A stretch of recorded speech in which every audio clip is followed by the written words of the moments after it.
Les ondes progressives périodiques, la double périodicité. Le cas d'une onde sinusoïdale le long d'une corde. Périodicité spatiale et périodicité temporelle.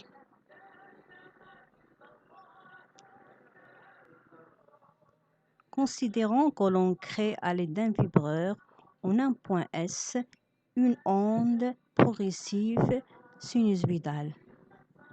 De cette façon-là.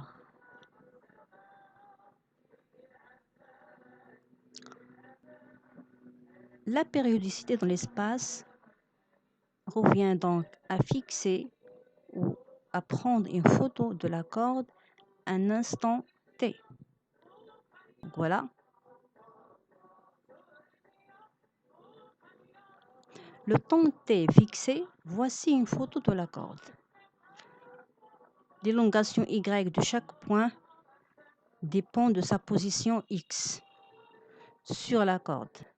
Elle se répète à intervalles réguliers. L'intervalle entre deux situations identiques consécutives, c'est ce qu'on appelle la longueur d'onde.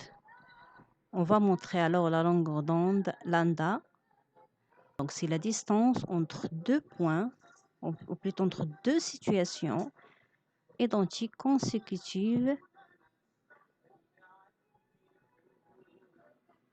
de deux points de la corde.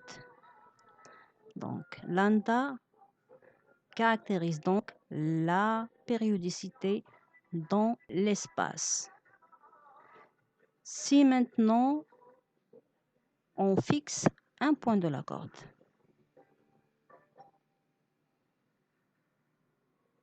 voilà, et on voit que le point fixé reproduit le mouvement de la source S avec un certain retard.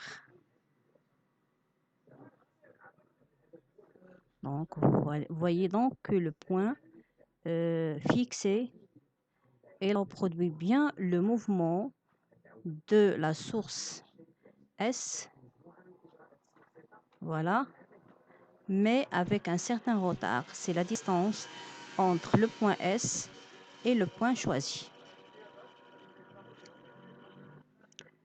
Donc, le point choisi se retrouve dans des conditions identiques de position et de vitesse. La durée entre deux situations identiques consécutives, c'est ce qu'on appelle la période T. C'est ce qui caractérise la périodicité, donc la périodicité temporelle. Donc, voilà. Donc T, c'est la distance qui relie, ou plutôt c'est la durée entre deux positions identiques du point choisi.